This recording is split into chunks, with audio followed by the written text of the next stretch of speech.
사랑과 은혜가 풍성하신 아버지 하나님, 하나님은 우리가 어떤 환경에 처해 있을지라도 우리를 돌보시며 인도하심을 믿습니다.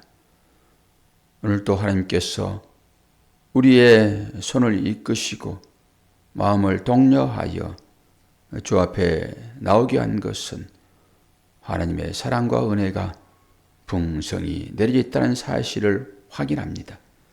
그 은혜대로 오늘도 믿음 안에 있게 하시고 그 가운데서 주님의 사랑을 경험할 수 있도록 축복하여 주옵소서. 감사드리며 예수 그리스도 이름으로 기도하옵나이다. 아멘. 신명기서 18장입니다. 9절에서 마지막 절까지 말씀, 좀 긴 말씀인데 그래도 쭉 읽어봅시다. 내 하나님 여호와께서 내게 주시는 땅에 들어가거든 너는 그 민족들의 가증한 행위를 본받지 말 것이니 그의 아들이나 딸을 불가운데로 지나게 하는 자나 점쟁이나 기둥을 말하는 자나 요술하는 자나 무당이나 지는 자나 신접자나 박수나 초혼자를 너희 가운데 용납하지 말라. 이런 일을 행하는 모든 자를 여호와께서 가증히 여기시나니 이런 가증한 일로 말미암아 내 하나님 여호와께서 그들을 내 앞에서 쫓아내시느니라. 너는 내 하나님 여호와 앞에서 완전하라. 내가 쫓아낼 이 민족들은 기륭을 말하는 자나 점쟁이의 말을 듣거니와 내게는 내 하나님 여호와께서 이런 일을 용납하지 아니하시느니라.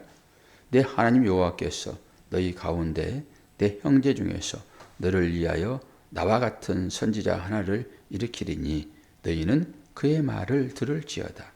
이것이 곧 내가 총회의 날에 호렙산에서 내 하나님 여호와께 구한 것이라. 곧 내가 말하기를 내가 다시는 내 하나님 여호와의 음성을 듣지 않게 하시고 다시는 이 큰 불을 보지 않게 하소서.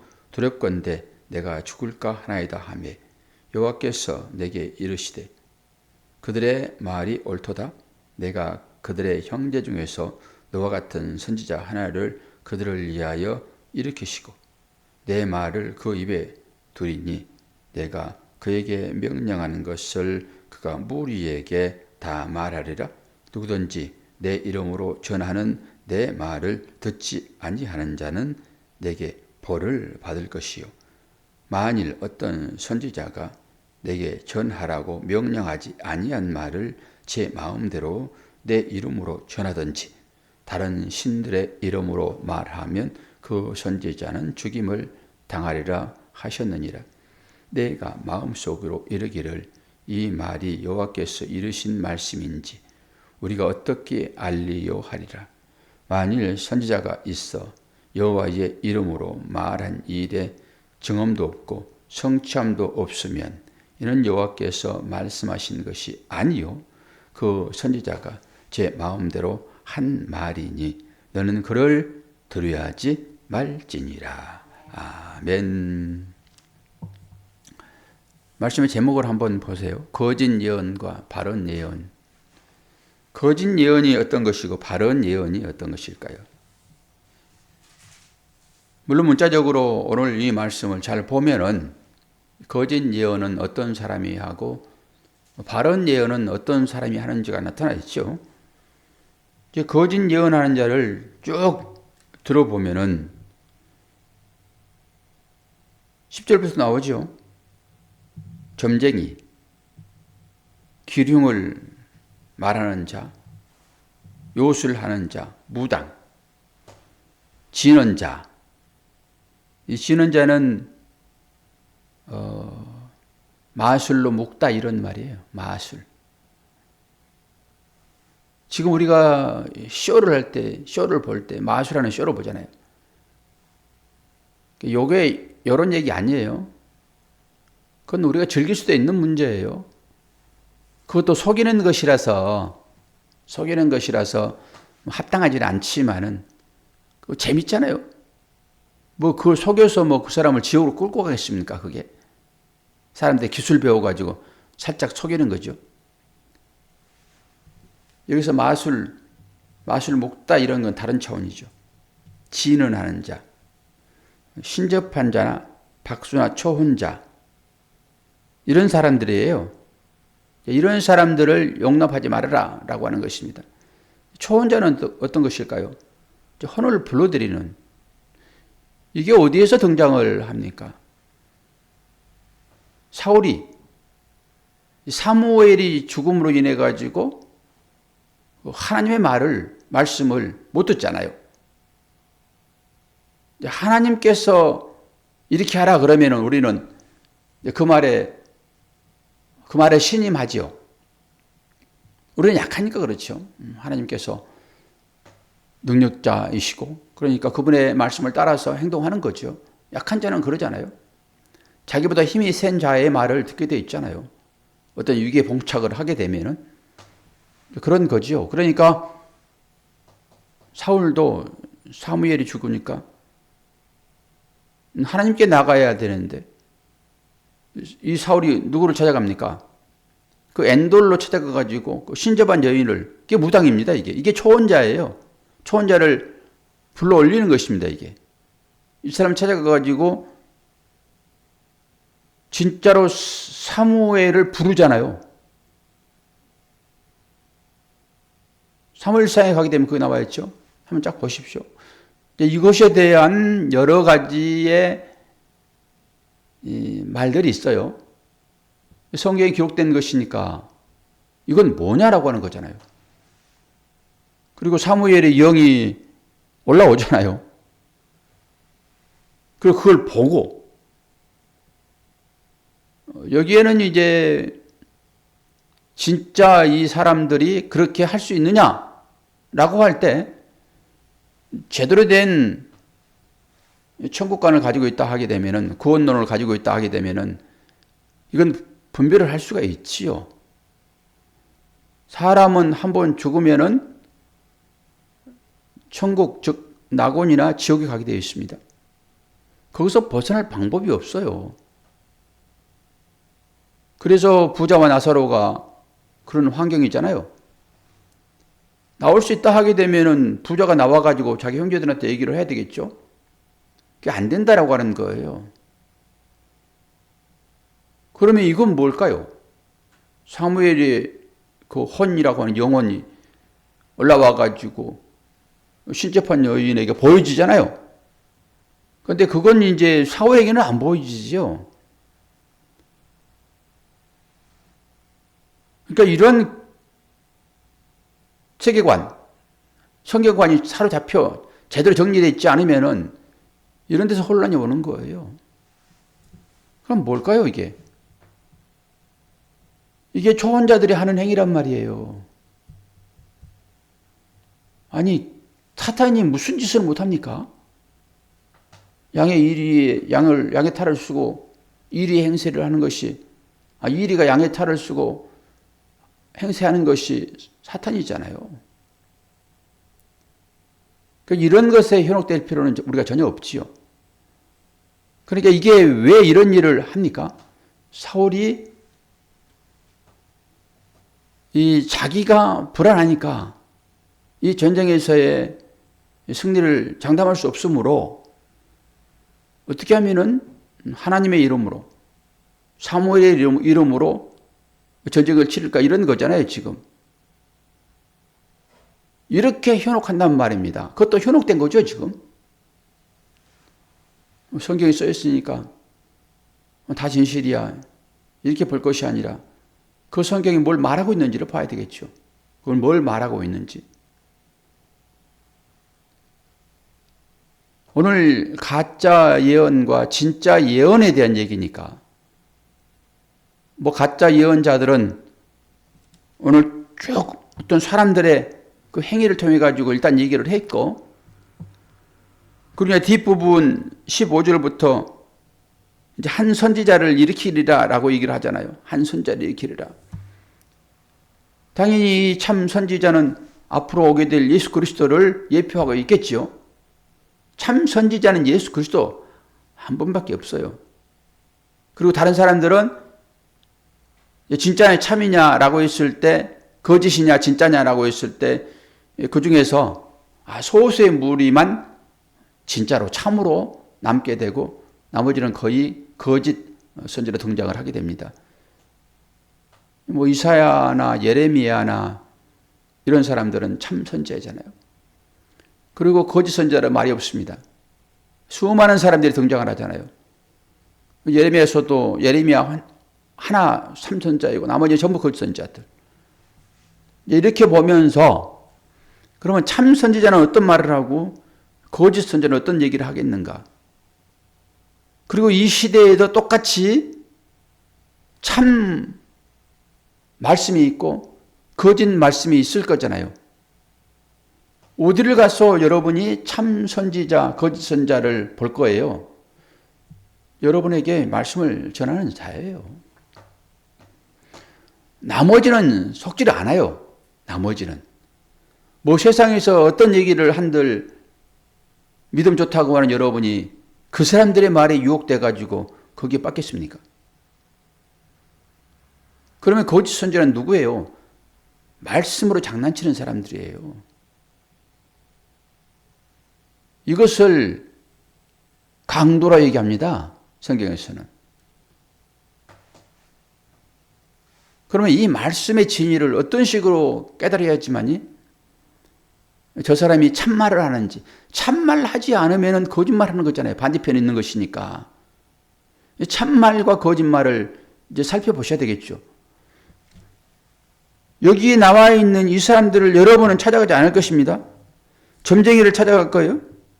요수라는 사람들, 마수라는 사람들을 찾아갈 거예요. 무당을 찾아갈 거예요. 진언자나 신접한자나 박수나 초혼자, 이 사람들 찾아갈 거 아니잖아요.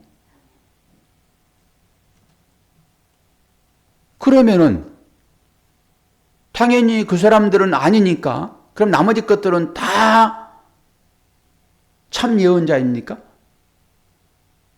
당연히 겉으로 드러난 것은 우리가 무시해버리죠, 그냥. 아니, 당장 머리에 나 이단이라고 써 있는데 이단을 찾아갈 사람이 어디 있습니까?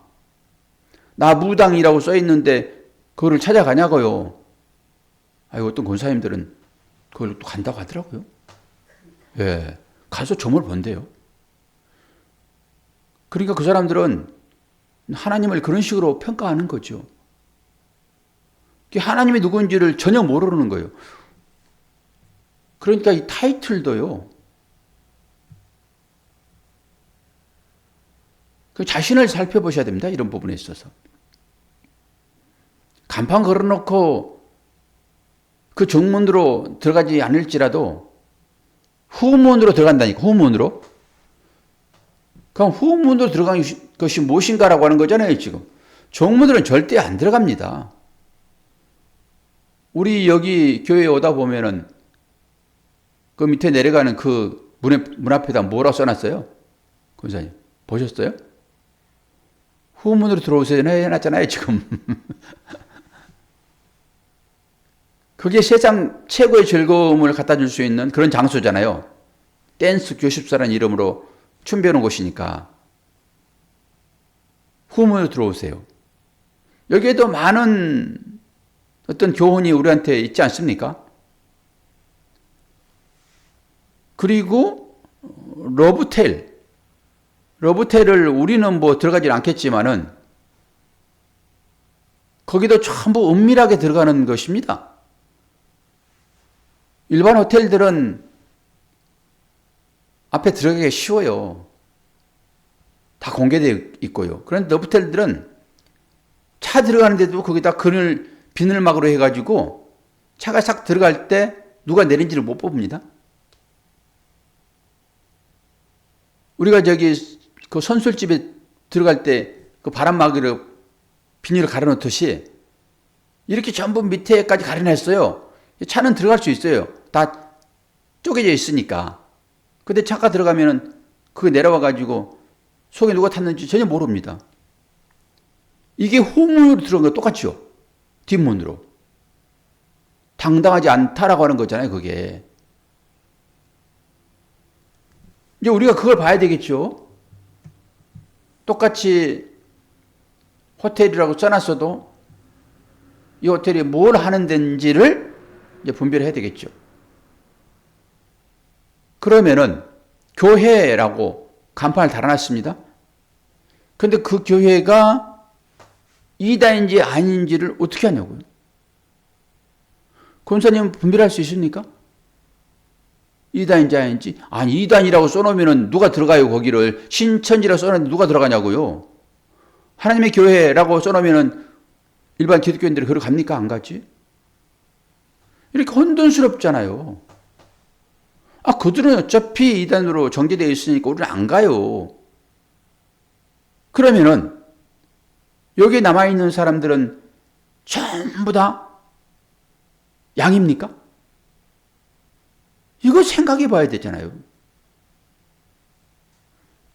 아니, 앞에서 말하는 이 부분을 박수, 무당, 요술, 점쟁이, 여기 누가 찾아가냔 말이에요. 이렇게 들어놨는데, 여기는 안 가죠, 당연히. 그런데 예수 그리스도라는 이름으로 십자가의 복음을 얘기하고 하는데, 그게 교회잖아요. 아, 요즘에는 교회를 비난하는 사람들이 많이 있어가지고 뭘 스티커를 붙이는데 스티커도 엄청나게 큰 스티커를 붙여요. 우리 교회도 앞에 붙여놨잖아요. 여기에 들어가지고 문 뒤에다가. 저희 집도 그 지하에 교회 들어와 있잖아요. 그러니까 건물 벽에 우리가 똑같은 것도 붙여놨어요. 떨어지지도 않아요. 떨어지지도. 얼마나 딱딱하게 붙여놨는지. 아, 떨어져요, 그거는? 그걸 빨리 띄어서 그래요. 좀 지나면은 붙어가지고 떨어지잖아요. 그러니까, 아니, 진리가 뭔지, 정의가 뭔지, 이 시대는 사실 분별하기 어려워요.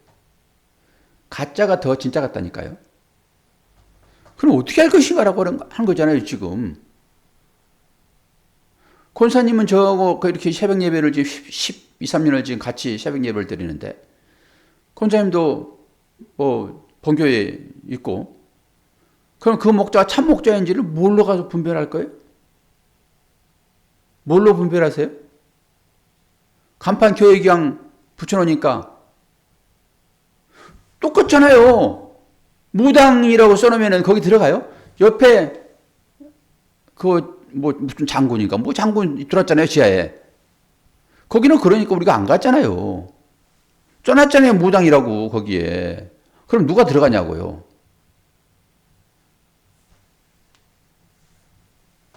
어떻게 할 거예요, 도대체? 그냥 무조건 타이틀이 교회이고, 타이틀이 목사이고, 그러면 그 입에서 나오는 모든 말은 다 우리가 아멘으로 받아들여야 할 그런 일입니까? 이걸 봐야 한단 말입니다. 제가 이것을 우리 김종국 권사님에게는 말씀 다 드렸어요, 이거. 그리고 그 예를 들어가지고 설교 시간에도 얘기 다 했고. 말씀이 전해지는데 어떤 목사를 통해서라도 말씀이 전해지잖아요. 목사가 아니라도 말씀이 전해지죠. 말씀이 전해질 때 이게 거짓 선자의 말인지 참말인지를 분별을 해야 되잖아요. 사도 바울이 복음을 전하잖아요. 사도 바울이 복음을 전할 때 그 베레아 성도들은 그 얘기를 듣고 사도 바울은 참 선지자예요. 근데 복음을 듣고 어떻게 분별합니까? 말씀으로 비춰보잖아요. 그 말씀이 그러한가라고 말씀으로 비춰보죠. 여기 1단계예요. 그럼 우리가 이 말씀이 율법과 복음으로 나눌 수 있습니다. 이 말씀을. 그럼 이 말씀이 율법에 근거한 것인지 복음에 근거한 것인지 보셔야 돼요. 그래서 율법에 근거하면은 전부 다 앞부분입니다, 이거. 앞부분. 이게 바리새인들, 서기관들, 제사장들 다는 아니지만은 예수님과 그 토론했던 사람들입니다, 이 사람들이. 어떻게 해서든지 예수님을 올가매서 율법을 정죄하라고 했던 사람들이에요. 이 사람들이 하나님을 믿었다니까요. 지금으로 말하면 교회 열심히 다녔단 말이에요. 그런데 그 사람들이 어떻게 합니까? 예수를 넘어지게 하려고 시험하려고 찾아와서 계속 질문하잖아요. 그 사람이 누구예요? 그 사람들이 바리새인 서기관들이라니까요. 이게 혼돈스러운 세상에 우리가 살고 있는 것입니다. 이것이. 정리 하나만 딱 해놓으시라고요. 그럼 어떤 것이 바른 것인가? 어떤 것이? 이 거짓 선지자하고 참 선지자하고의 싸움은 예레미야서를 보면 분명히 나와 있어요. 그 예레미야서 우리가 다 설교했고 그 가운데서 거짓 선지자는 뭘 얘기했고 참 선지자 예레미야는 어떻게 얘기했는지를 알아요. 이스라엘 백성들에게 말씀이 선포되어지는데 말씀이 선포되어질 때 이스라엘 백성이 어떻게 처신했는가예요. 하나님 찾아오셔서 이스라엘 백성들에게 말씀을 주시잖아요. 참 선지자 예레미야를 통해 가지고 어떻게 얘기합니까? 너희들은 바벨론에 팔려갈 것이다 예요. 바벨론에 팔려간다라고 하는 것은 용광로에 집어넣는 것입니다. 그 원인은 당연히 하나밖에 없죠. 우상을 숭배했으므로. 우상을 숭배하게 되면 하나님의 자녀들도 용광로에 집어넣어가지고 그 찌꺼기를 다 빼는 것입니다. 하나님의 자녀들은 당연히 구원을 시키셔야 되겠죠. 하나님께서. 그러면 세상 때가 묻어 있으면은 그 세상 때라고 하는 것은 자기 때예요. 자기 때. 자기의 때, 세상 때, 그 애굽을 좋아하는 그런 때를 온전히 벗겨내지 않으면은 애굽 나라가 하나님 나라 될 수 없으니까 하나님 나라에 임하게 하려고 그러면은 어떻게 해야 돼요? 세제를 독하게 풀어가지고 쏙 빼야죠, 때를. 그 내가 우상숭배를 하지 아니하고 십자가의 삶을 살았다 하게 되면은 왜 그걸 뺍니까? 그건 장려를 해야지. 그렇지 않으니까. 하나님을 온전히 섬기지 않고 우상을 섬기니까. 송아지 만들어 우상 섬기잖아요. 이것이 우리의 신이다. 이것이 우리의 하나님이다 그러잖아요. 이스라엘 백성들이. 이게 우상 숭배인 거 아닙니까? 이 말씀을 정리합니다. 그러면 이 말씀이 참 선지자의 말이 되려고 하면은 똑같은 말을 가지고 풀잖아요. 목사들이.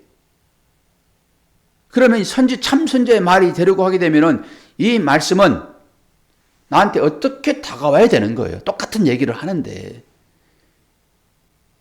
이걸 보시라는 말입니다. 말씀은 참과 거짓을 분별합니다. 참과 거짓을. 그런데 우리 가운데는 참은 나타나지 않아요. 거의. 우리는 거의 거짓만 나타납니다.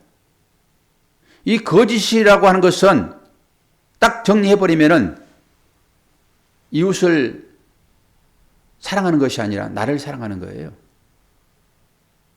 이게 거짓입니다. 그러니까 이 거짓이 우리한테 있으므로 이 거짓을 없애려고 하는 것이 말씀이란 말이에요.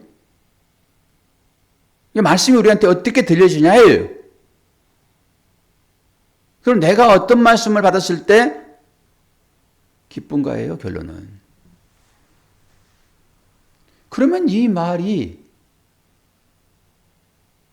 그 사람의 입을 통해서 나왔을 때 내가 어떤 것을 말씀으로 받았을 때 기뻐하느냐예요. 이걸로 분별하시면 돼요. 그걸로. 그래서 당신은 참 선자입니다. 당신은 오늘 얘기하는 여기에 거짓 선자입니다. 라고 그 사람이 이마에 무당, 초혼자, 점술가 이런 그 안 써붙여 놨더라도 그가 어떤 얘기를 하고 있는가에 따라서 이 시대에 여러분이 분별할 수 있는 것은 그는 참 선지자였더라. 어디서 그 얘기가 나옵니까? 십자가에서 예수께서 인류의 모든 죄를 다 짊어지시고 전혀 자기에 대한 변명을 하지 않습니다. 누구도 예수에 대한 변명을 해주지 않습니다. 자신도 변명을 하지 않습니다. 그리고 묵묵히 인류의 모든 죄악을 다 뒤집어 쓰고 다 이루시면서 그 고난을 다 견딥니다. 이분을 향하여서 밑에 있는 그 군병이 뭐라고 얘기하죠? 그가 참 선지자나 하나님이었다. 그가 하나님의 아들이었다. 그가 왕이었다. 라고 얘기해요. 그때서야 너무나도 분명해요. 참 예언과 거짓 예언은 정오의 햇빛같이 너무나도 분명한데 우리의 시야가 가려 있어가지고 못 보는 것입니다. 그걸 가려냈어요. 그러니까 이것을 내 눈에 가려져 있는 이 비늘을 벗겨달라고 기도할 수밖에 없고요. 그래서 사도 바울이 그 율법의 삶을 열심으로 살았잖아요. 그것이 하나님을 바로 섬기는 거라는 의미를 가지고 얼마나 율법의 삶을 살았습니까? 그 시각으로 세상을 보는 거잖아요. 그 시각으로. 그런데 예수를 만나고 나서 어땠습니까? 그 눈에서 세상을 바라봤던 그 세상은 나예요, 나. 뭐 다른 거 여러분 생각하지 마세요. 그 세상은 나라고요, 나. 그게 나만 보게 했던 그 비늘이 벗겨지잖아요. 그러면서 예수를 보지 않습니까? 그러고 나니까 자기가 가졌던 꿈꾸었던 이 모든 것들을 뭘로 여깁니까? 배설물로 여기는 거예요. 그런데 우리는 지금 어떤 것을 추구합니까? 목사도 마찬가지입니다. 뭘 추구하지요? 사도 바울이 거듭나기 전에 가졌던 그거 추구하잖아요. 베냐민 지파, 바리새인 중에 바리새인, 로마 시민권자, 이게 세상의 자랑거리 아닙니까? 우리가 믿는다고 얘기를 하고 교회 다닌다고 얘기를 하고 있지만은 장로, 권사, 목사 타이틀을 갖고 있지만은 어때요? 전부 다 자기 배치하려고 그렇게 살잖아요. 그래서 의인은 없나니 하나도 없다라고 얘기를 해서 정리를 해버리는 거예요. 그럼 분별되어지죠, 이제. 참 예언이 어떤 것이고 거짓 예언이 어떤 것인지. 이 정도까지만 하고 나름대로 생각을 하시면서 나는 거짓 예언에 즐거워하고 있는가, 참 예언에 즐거워하고 있는가를 보시게 되면은 나도 참 알곡인지 껍데기인지가 또 분별되어지는 것입니다. 그리고 대부분 다 알곡이 아닌 껍데기로 남게 되어 있고 그거 다 불태울 것인데 하나님께서는 약속을 하셨기 때문에 그 약속을 성취하는 것으로 아들을 보내셨고 그 아들이 그 껍데기 속으로 들어가는 것입니다. 그 예수 그리스도가 우리 안에 말씀으로 오시는 것입니다. 그래가지고 이 껍데기를 보지 아니하고 이제는 하나님께서 내 안에 감춰져 있는 이 보물, 그 진주를 보시고 우리를 구원하시는 거예요. 이것이 참 복음이라고 하는 사실들을 인식하시고 나는 어떤 말씀에 위로받는가 잘 분별하셔서 거짓 예언자가 하는 그 말에 속지 마시고 참 예언자 예수 그리스도 그분이 하시는 그 말씀에 귀 기울이시고 그의 삶을 닮아가려고 조금이라도 애쓰는 저와 여러분 되기를 축원합니다. 기도하겠습니다. 아버지 하나님, 오늘 참 예언자와 거짓 예언자가 어떤 것인지 분명하게 말씀을 통하여서 우리들에게 조명되었습니다. 나는 누구의 말을 듣고 이 인생을 살아가고 있고 이 인생 끝에 무엇이 결과로 오게 될 것인지 분명하게 보고 믿음의 삶을 살아갈 수 있도록 오늘 또 은혜 허락하여 주옵소서. 예수 그리스도의 이름으로 기도하옵나이다. 아멘.